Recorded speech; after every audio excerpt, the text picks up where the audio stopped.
We Filipinos still have a long way to go when it comes to investing for the future. We seem to prioritize instant gratification, but I think how to invest properly is something that we all need to be familiar with. It's simple, really. You work today, you invest, then leave better tomorrow. Besides, investing shouldn't be scary, you know. It doesn't have to be overwhelming. I mean, I started when I was a teen. I hope that I inspire my kids that when they're old enough, they'll tell me that they're excited to do the same. What's important is to find a good reason to invest. It becomes so much easier when you visualize your goal. People think I travel so much, and I have a YOLO or you only live once attitude. But the truth is, I travel because that's my business, and I make sure I invest in it, spend time for it, to give people the best experiences they deserve. When people find out that they invest for what I'm passionate about, they always say, "What?" But I always just tell them that I can afford to fund my passions because of my investments. The thing is, some people are just too shy to ask for financial advice. Like asking for help is seen as a sign of weakness, when in fact, it's through asking that we learn the best way of doing things, even in investing. With Atram, you can engage and be confident that you have a partner in achieving your financial goals. People usually think investing means buying a house or retiring. Sure, it can, but saving for smaller goals is another way to do it. People think investing is expensive. Nowadays, even with a small amount of money, you can already begin your investment with Atram. It's easy to make it a monthly or even a weekly routine. Atram makes investing simple, even for busy moms like me. And even if you're always on the go, like me, you can keep an eye on your investments online. Plus, I'm confident that Atram, my trusted partner, will take care of my portfolio and make sure it gets invested in the right place. Never settle for average. Why? Because life is what we make it, and a strong investment partner can help us live the life we want. Atram is dedicated to delivering an investment experience that helps people get more out of life. In fact, it was built with that single focus, to help clients attain their investment objectives. We see Filipinos invest in their dreams and aspirations. With Atram, building the future is a task we can surely take on. With Atram, You Can take on tomorrow.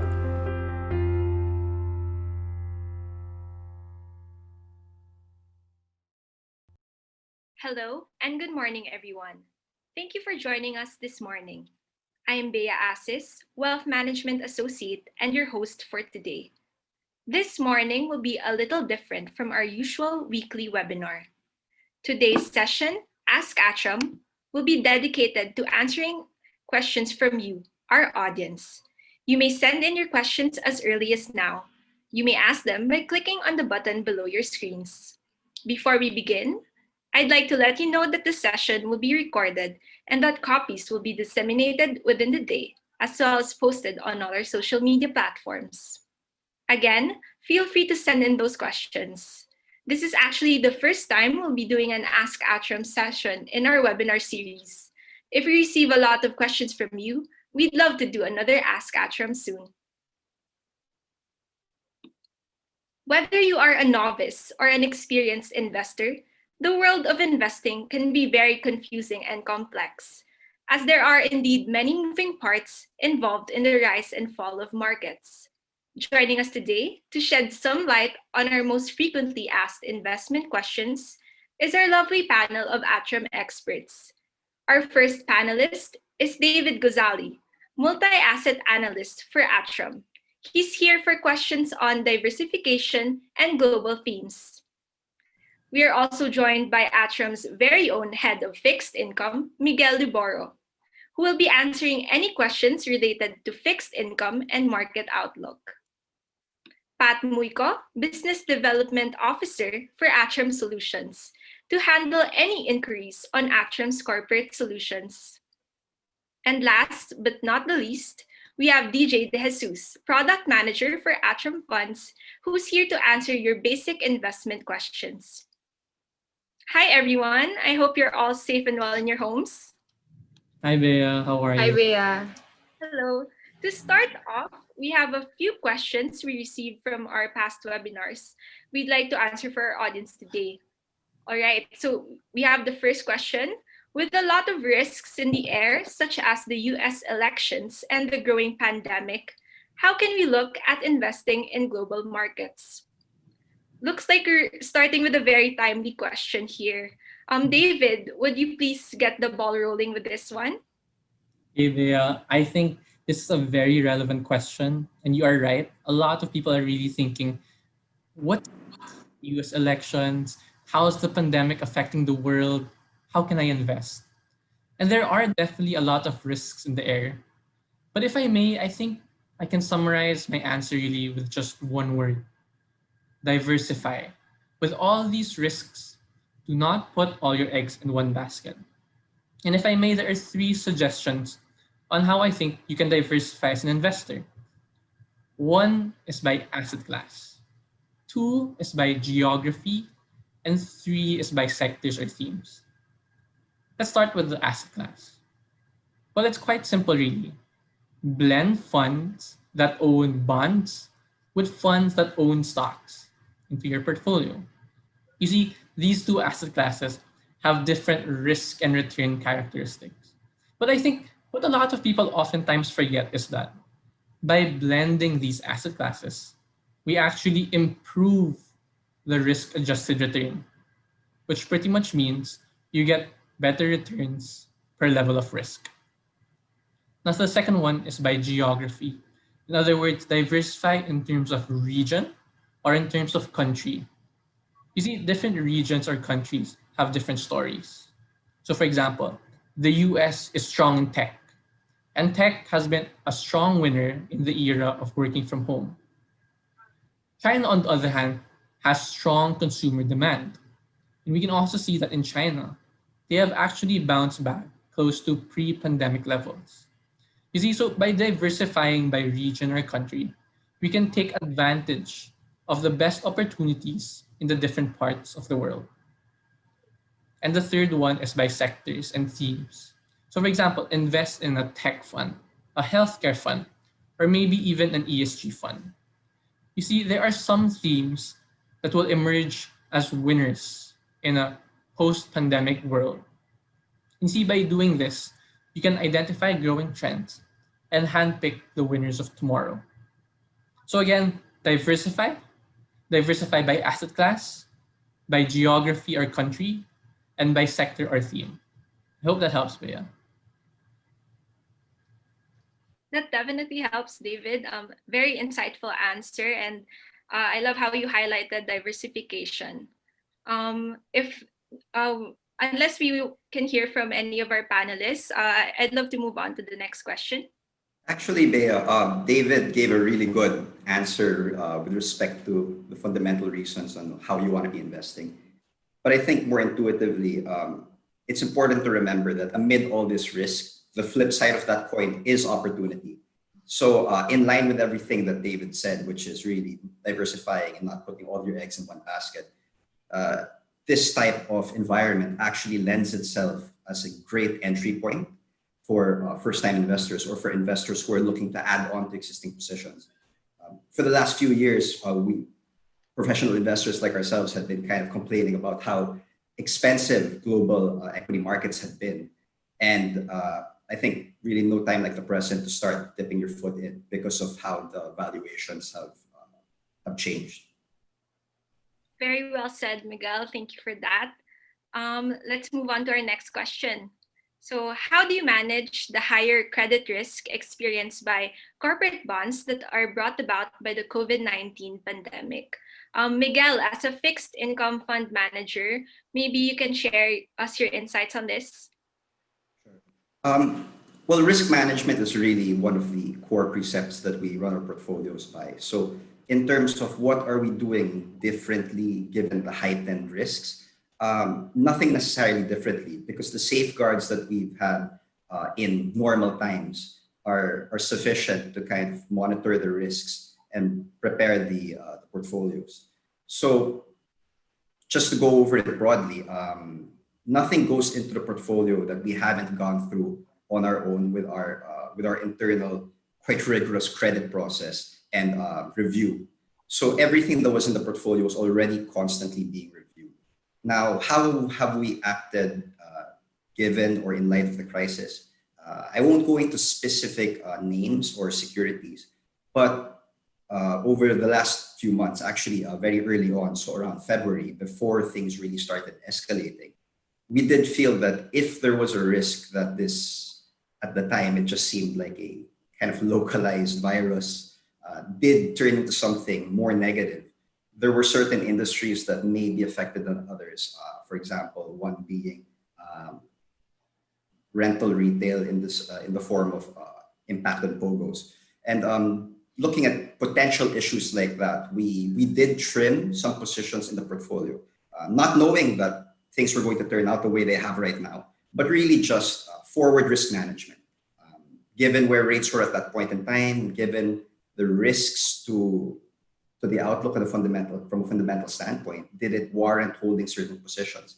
And we did make some adjustments. So to answer your question, the existing safeguards in the portfolio, which was really monitoring the market at all times, did not change, but there were some adjustments made as a result of the views we had. And they turned out, I guess, to be the right ones because we were able to de-risk, as I mentioned, around February before the markets really started plunging in March. Thank you, Miguel, for sharing your thoughts on that. So our next question is, I'm in my 20s. What type of fund is the best fund for me? DJ, as our as our product manager, would you like to take this one? Maybe, certainly. That's a great question. And if you're in your 20s, I kind of envy you guys because you're at the prime age to start investing. We always say that the earlier, the better. And a good rule of thumb when it comes to investing is look at your age as a percentage of the fixed income in the portfolio. So if you're 20, let's do 20% fixed income and 80% equities. And it's 80% equities because at that age, you can take more risk as you could earn back any of your losses within your lifetime. So if you start with, say, 10,000 pesos, we can do 2,000 pesos in a fixed income fund, like the total return peso bond fund or the global bond income feeder fund. And then the other 80% should be in equities. So since you have 8,000 pesos left, maybe you'd want to go for a more diversified portfolio, like David said. Maybe go for a global dividend feeder fund or the Philippine Equity Opportunity Feeder Fund. And then the last 2,000 pesos, put in a fund that you would believe in. So it could be a regional aspect, like David said, or a thematic aspect. So, for example, you believe in the story of e-commerce and the digital age of the consumer, or you believe in global technology as a whole, or maybe you'd want to invest into sustainability. So we have an upcoming fund, the Philippine Sustainable Development and Growth Fund. Maybe that's a fund that you'd want to invest in for your last 2,000 pesos. So it really depends on what you believe in. The end message here is that you want to start diversified, as David said, and add a kicker based on what you believe in. And that will ensure that the risk of your portfolio suits your risk capability and the stage of your life that you are in, while maintaining that you believe in something and you're investing in that idea. Thank you for that very educational answer. As someone also in my early 20s, I will definitely take note of that 80-20 rule. So if any one of our panelists would like to share their own thoughts on this, we'd love to hear from you. Otherwise, we can move on to the next question. All right, so what type of clients does Atram Solution service? For this one, I'd like to call on Pat, our panelist from Atram Solutions. Hi, Pat. Hi, Bea. Thank you for your question. We do get this question quite a lot because solutions is it's quite a general term. So Atram Solutions manage assets for a wide array of clients, spanning across corporations excess cash, retirement funds, insurance companies, government and their provident funds, high net worth individuals, and sovereign wealth funds, among others. So what we do is that we provide customized or tailor-fit solutions specific to each of the company's objectives, risk profile, and investment horizon. May it be cash management strategies, liability driven strategies, which are mainly applicable for retirement funds or insurance companies, or if they want access to global investments for increased diversification, and even bespoke solutions for very specific requirements of some of the clients. So those are some of the types of that we provide solutions to, Bea, and a glimpse of the types of solutions that we provide for them. All right, thank you, Pat. Before we move on to the next question, I'd like to remind the audience to please feel free to send in your questions, and we'll try to get through all of them within the session. So for our next question, can we show it on the screen? I am part of a company and we're handling excess money and funds. How can Atram help my institution? Seems like the people are really interested more about this topic. We have another one for you, Pat. Okay, Bea. Maybe I will answer you back with a question. So first, my question for you is, what are those excess funds meant for? Are they meant to service future cash flows or capital expense, or are they really meant for investments? What's your time horizon? Are the funds needed immediately, or are they not? So once you are able to identify the purpose of the funds or your time horizon, then we can make a more informed recommendation as to the strategy or the product. Then, because Bea, there is no one size fits all strategy.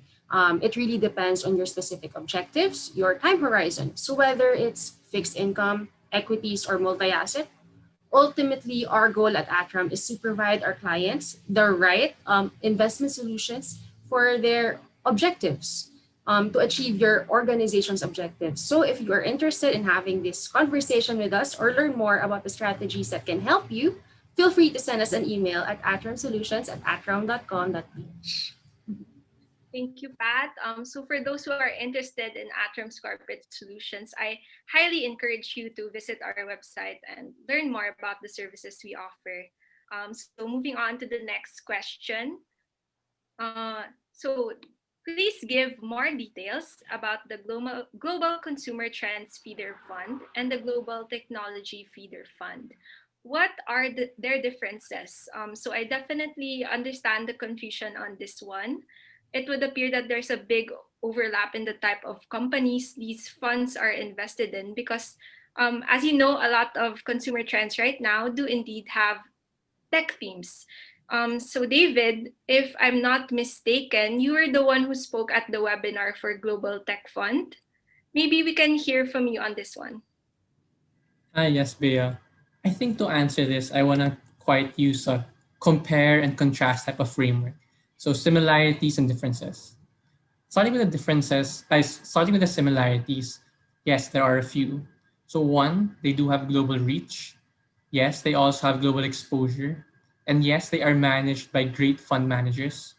And yes, also that some of the names are tech related. But I think uh, to contrast them, the stories are starkly different. So the Global Tech Fund follows the story of technology, which how we kind of break it down is into three. You have hardware, just like Apple. You have software, such as like Microsoft, and you have semiconductors, such as analog devices.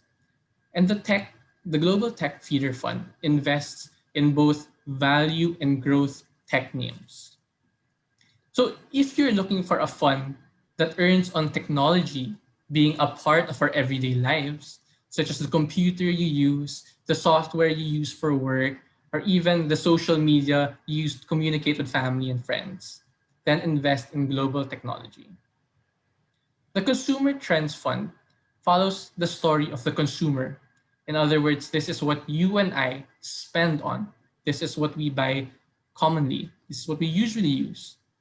And more than just the usual consumer stories, such as restaurants, the Consumer Trends Fund invests in e-commerce, online games, and online content.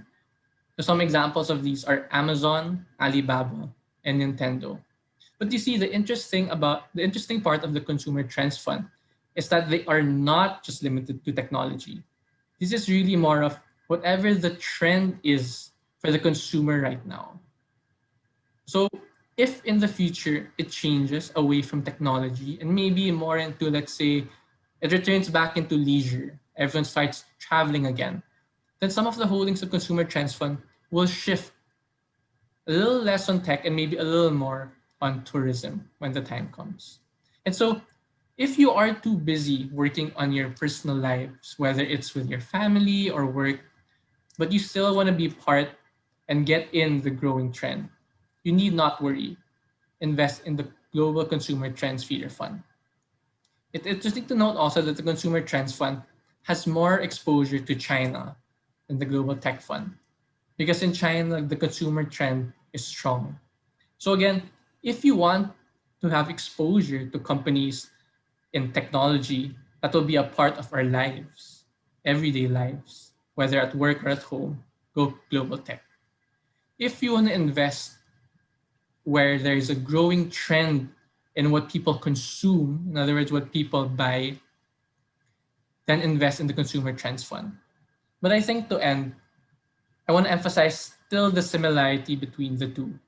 Yes, they may have different exposures, but these two invest in the long-term winners and are likely to both do well in the years to come. It's just a matter of what exposure do you want to focus on. I hope that helps, Bea. Very well said, David. I think that definitely helps differentiate the two to our audience. Let's move on to the next question. So, how often should I top up or add in my funds? This one looks like another question for you, DJ. Yeah, great.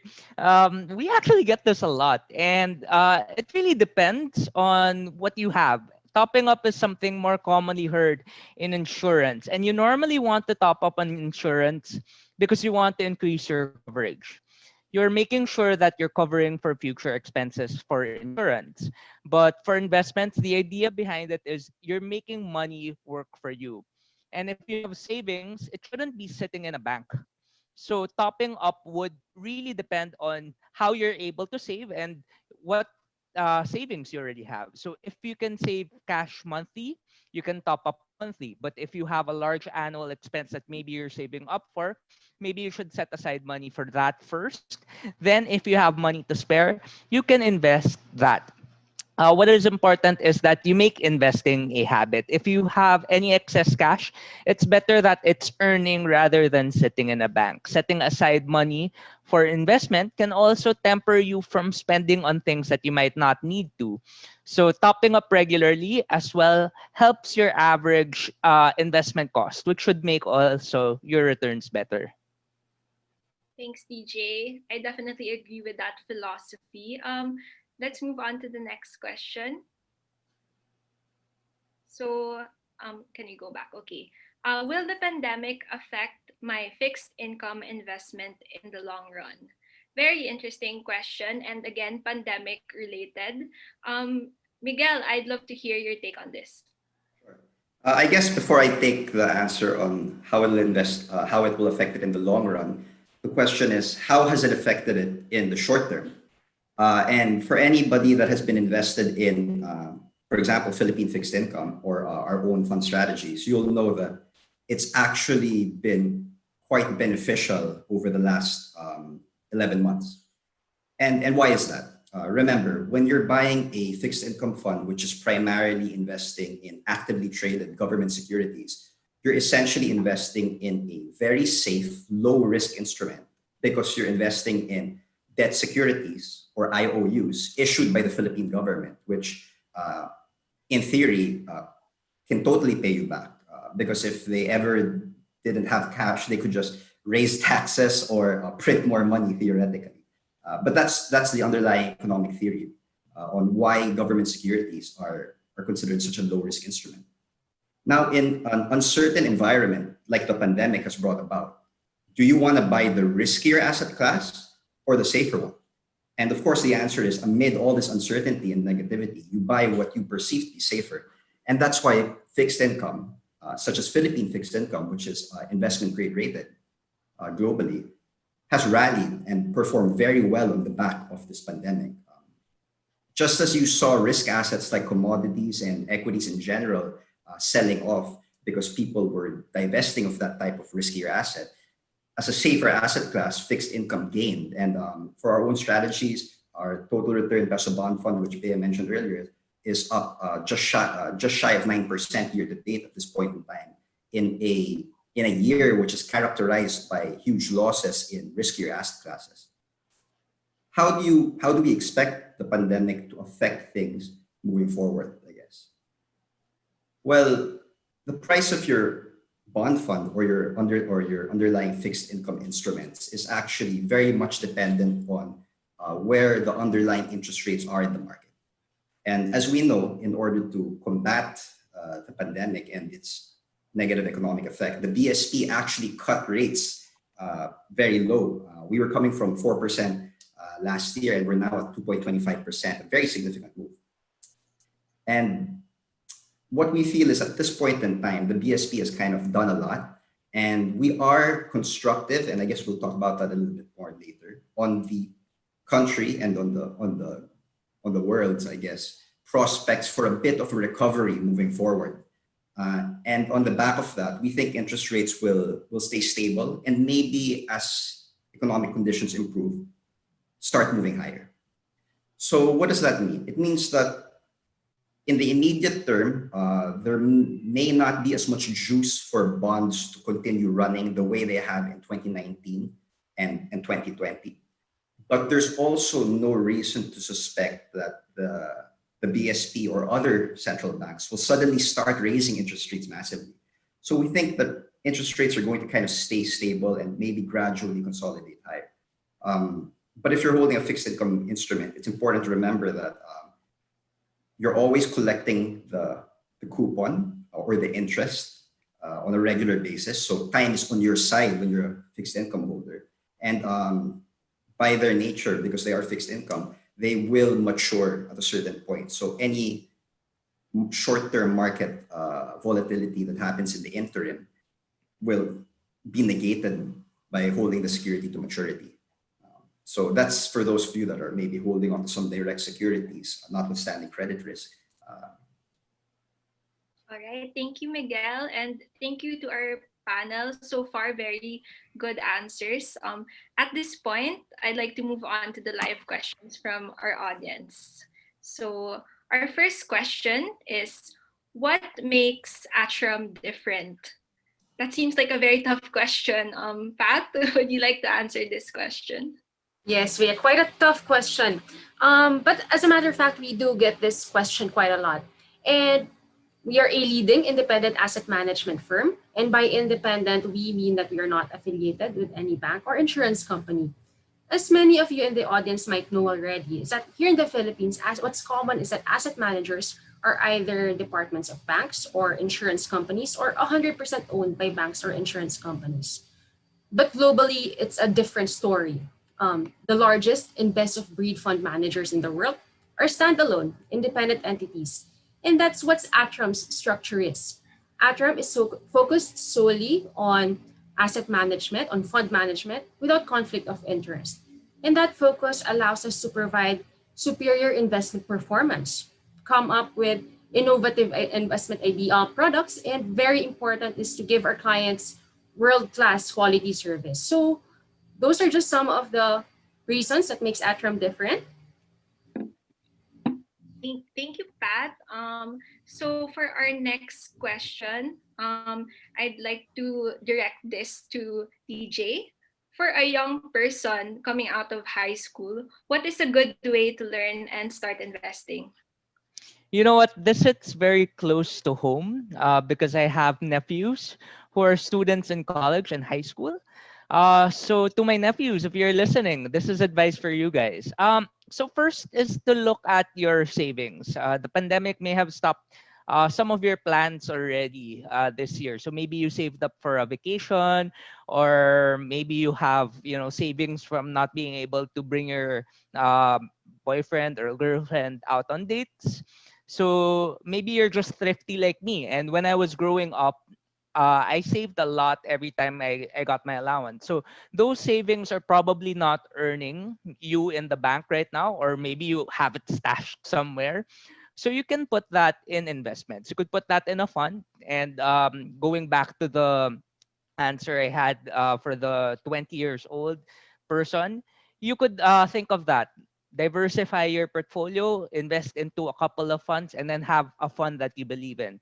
And even if you're thinking of spending it next year in case the world becomes normal again, you can invest it in a peso money market fund that we have. So that would still earn you money. And malapit na yung Pasko, di ba? So kahit papaano, magkakaroon ka ng aguinaldo. And instead of spending that for maybe a new FIFA game, NBA 2K, or putting it in your Steam account, maybe you can invest it already. If you're not earning from your Dota or your League of Legends gaming, maybe either by streaming or competitions, so you could join those to get extra cash or drop that so that you could have things that are already starting to earn you money. And looking for those many sources, you have a lot of time in the world at your age. Maybe you could start a business. Maybe you have old stuff that you don't need, you can sell them online. And maybe you're passionate about something, baka pwede mong gawing source of cash. You have influencers things, and Instagram and Facebook, maybe you could look at that. It's really about discarte when you're looking for money and making your money grow. And that's where you start. Look at what you have right now, and you'd want that to work for you. So investing opens up making money passively. So why not? Before we go to the next question, be any thoughts, David, as our younger members of this panel? Hi, DJ. I think you're right. Well, first, starting young is very important.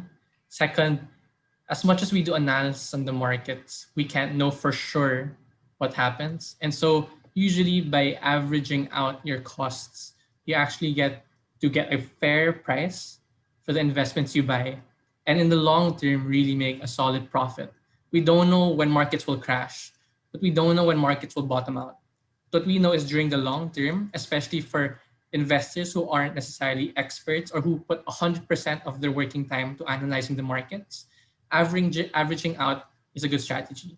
But I think also to as Atram partners in your lives, I think to all the investors there, you know, for a small fee, I think it may be helpful to partner up with us and to trust us in your investments, so that even if you are busy doing your own lives, we can devote all our time to finding the best opportunities at the best attractive prices out there for you, our clients. I hope that helps, DJ.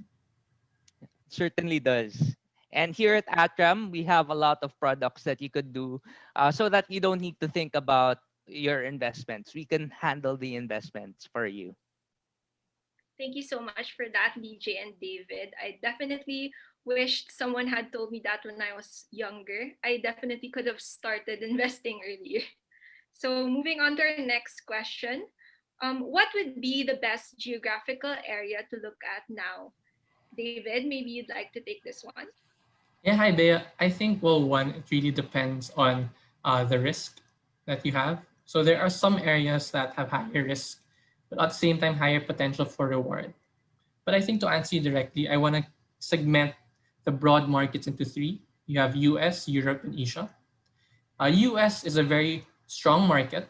The government there has the ability to spend. Well, again, the question is really, will they spend given US elections? But they have a strong ability to spend to support the economy. They're a strong economy, but at the same time, valuations, in other words, if you compare PE, it's a little bit expensive in the US, right? So that's how it is in the US. In Europe, Europe is more dependent on the global economic recovery. They're dependent on global trade, right? And so if we think that the global economic recovery will happen soon, Europe may be interesting or attractive to put some money in, right? But again, how soon do we think the global economic recovery will happen? Well, that's a little hard. Asia, on the other hand, is a little more in the latter part of the pandemic cycle. So, for example, China, South Korea, Taiwan, Hong Kong, they've actually controlled the pandemic quite well relative to other countries and other regions. And because they've controlled the pandemic slightly better, they're actually in the economic recovery phase already. In fact, when you look at numbers in China, the recovery is actually already pre-COVID levels, which means they're back to they're back to before COVID happened. So again, US strong market, but a little expensive. Europe dependent on the global recovery, but how soon will that happen? In Asia, back to pre-COVID levels. So given that, if you as an investor believe in the global economic recovery and you think people will like value names over growth names, Europe may be an interesting bet. If you want strong growth and already participate in the ongoing economic recovery, then maybe choose Asia. If you want strong growth, but you understand that it is a little bit expensive in the US, but you're willing to pay that premium, then choose US. And so it really depends on what you believe. And we think right now in our portfolios, we like the US and Asia, and we have exposures there. Europe, we're a little more patient, and we're waiting for a little more progress in global trade and global economic recovery. All right, thank you, David. So our next question has to do with U.S. bond funds. How do you foresee U.S. bond funds? Will bond prices drop given the expected increase in rates? Miguel, maybe you can start us off. Sure. Well, I guess to qualify, I won't be speaking about US bond funds because there's a wide variety. But I guess given the view that underlying treasury rates, US treasury rates are expected to move up, what is the view on securities in that market? So that is a very good question, actually. We're coming from historic lows in 2020. The actually all-time lows at the height of the pandemic in March. And in line with what I mentioned earlier, as the global economy has bounced off that low and continues, we hope, on a steady and gradual recovery, rates also will rise alongside that. So what does that mean? That means that the concern is absolutely valid that if you are holding for example, a US Treasury bond at the very low levels, yield levels that you have today, the likelihood that the price of those bonds will go down over the next year is high as rates move up. But that doesn't mean that dollar-denominated or global bonds all will be lumped into that particular basket. Because as we were talking about earlier, peso corporate bonds, there are also dollar-denominated global credit or corporate bonds. And the environment that we find ourselves in is actually a very positive one for the stronger companies. So remember, earlier this year, we saw an extreme risk-off sentiment where the market essentially just sold down all types of risk, including corporate bonds. So what does that mean? It means that from that point where markets and investors did not want any risk and just completely sold down these corporate issuers across, there are a lot of good bargains now. And when you say that you have the view that rates are going up, remember that the underlying economic fundamental for that is that you believe that there's some sort of economic recovery happening. And that can only benefit your corporate issuers because as rates go up and as that confidence builds that the economy is recovering, what's actually happening?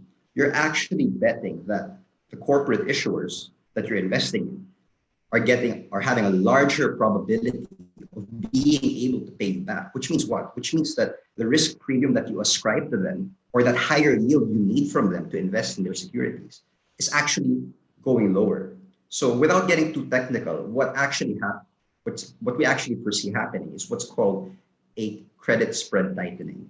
And what that means is even though the underlying risk-free treasury rates are going up, because alongside that, you believe that the economic recovery is happening globally, the yields of those corporate securities at the very high levels you find them right now are actually still coming lower despite that underlying move higher in rates, reflecting that increased confidence in economic recovery.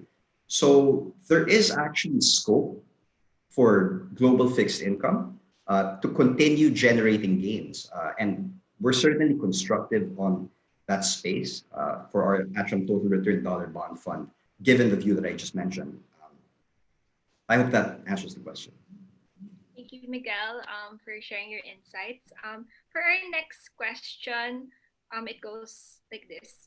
I have a Atram investment and the net asset value has been volatile. What should I do? Would any one of you want to answer that?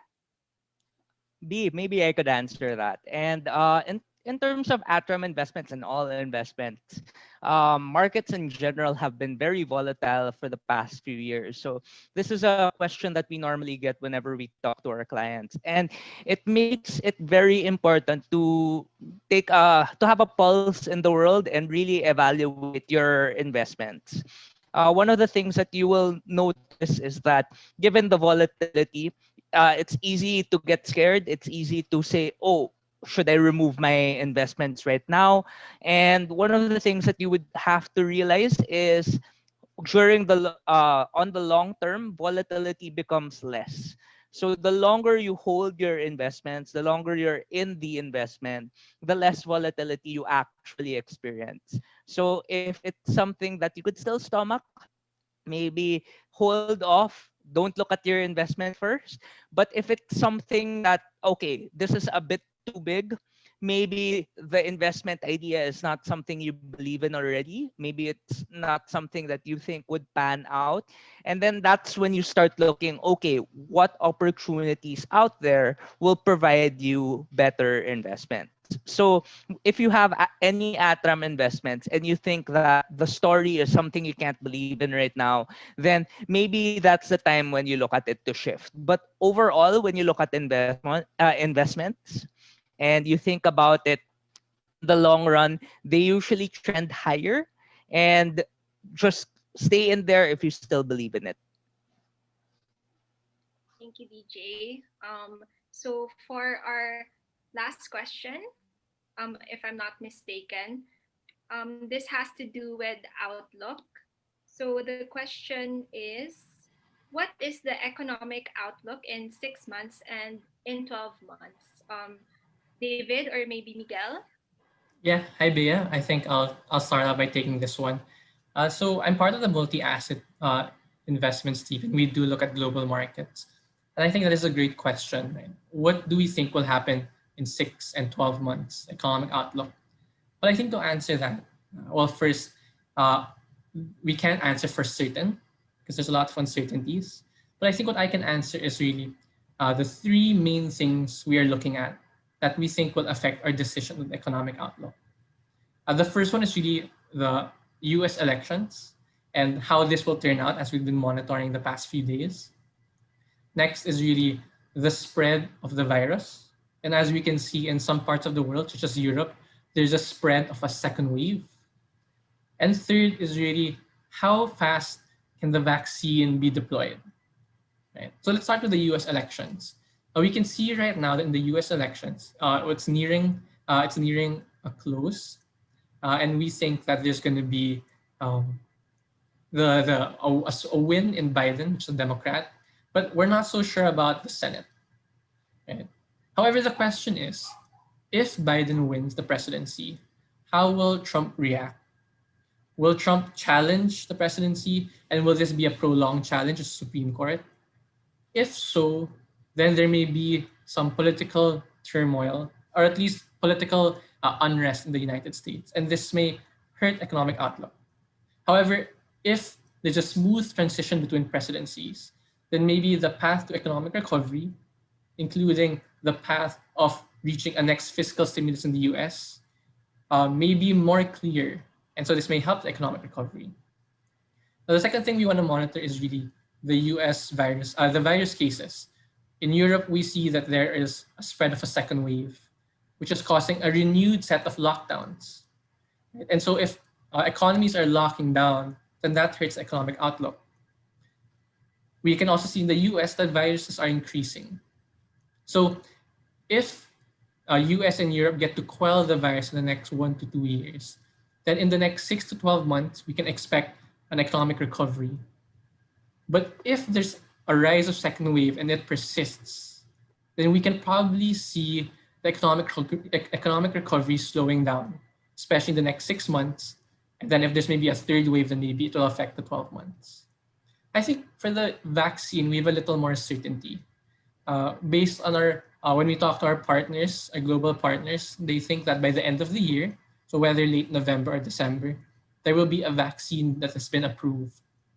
However, for that vaccine to reach mass deployment, in other words, for the normal citizen of whether Europe, America, or even the Philippines, this may take until first half to second half of next year. So what does that mean? In the next 6 months, we think that the economic recovery will continue, but in a rather slow fashion. We think in the next 6 months, we will not reach pre COVID levels yet. In the next 12 months, well, it's a little more uncertain because of the scenarios I played out. But I am quite optimistic that the economy will continue its recovery until then. We may face some bumps in the road, we may face some volatility, but I think in 12 months, as the vaccine will hopefully be mass deployed, as the election uncertainty will probably be solved by then, and as hopefully the second wave viruses are more controlled, I think in 12 months, we can expect at least near 2019 levels. In other words, pre COVID levels. So, again, in the next 6 months, I think recovery will continue, but be a little bit slow. The next 12 months, it depends on the scenarios that play out. But I think, in my opinion, it will be at least 2019 levels. And then from there, hopefully, we'll continue the economic recovery into the new expansion phase in the world. Thanks for that, David. You talked a lot about the US. Definitely, all eyes are in the US right now. Exciting times indeed. Miguel, could If you? I could add love to what David said, I think he gave a very complete answer from a technical standpoint on our view and our expectations. I guess to simplify it from a more intuitive standpoint, do we think things are going to continue to recover? Like David said, absolutely. Especially when you think about that with reference to recent events, right? Are we going back to 2019 levels, like that David mentioned? Not immediately.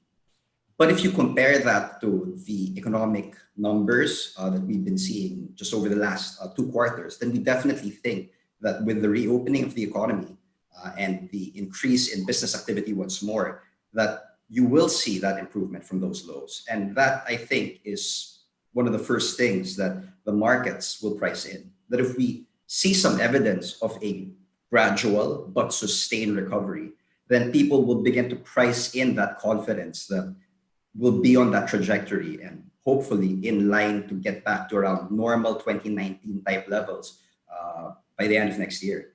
So I think that's very important to kind of consider that many of the times the market actually will price in ahead what its expectation of recovery is and not necessarily wait for it immediately. And that's really the view that we have right now, that coming from a low base and given that we are a bit cautiously optimistic on the outlook, there will be a bit of a continued recovery and that it will be reflected in the asset prices. Thank you, Miguel. And again, thank you, David, for ending us with that very strong last question. I'm sure you guys are interested to know more about how to invest in Atram funds. Maybe we can call on Pat to tell us more. Yes, thank you, Bea. So to open an account with Atram or for more information on corporate investment solutions or wealth investment solutions, you may visit our website at www.atram.com.ph. Or here you can learn more about all the products and services that we offer. For more information about our retail offerings or fund products, you may also visit our website, which will then guide you to our online investment platform, Seedbox. And I'm sure that you have more questions. You may visit our website's frequently asked questions page or the Atram Academy page. So it's as simple as that, and I do hope you visit our website at www.atram.com.ph. Thank you. Thank you, Pat. And in case you have not registered for the upcoming webinar on November 11, you may do so by scanning the QR code currently flashed on screen. You may also type in the link found on the left side of your screen. We also have webinars lined up for the rest of the month, so please do tune in for those. And that is all the time that we have for this webinar. Thank you, David, Miguel, Pat, and DJ. And of course, thank you to our audience. We appreciate you taking the time to join us today. If you have any further questions or would like to learn more about Atram's funds and strategies, please get in touch with your relevant Atram relationship manager or visit our website www.atram.com.ph. If you have any friends who you think would like this webinar but are unable to attend, feel free to share the YouTube replay of this session. You may visit our YouTube channel, Atram Studios. Lastly, please answer the survey at the end of this webinar. We would love to know your thoughts on this first ever Ask Atram session.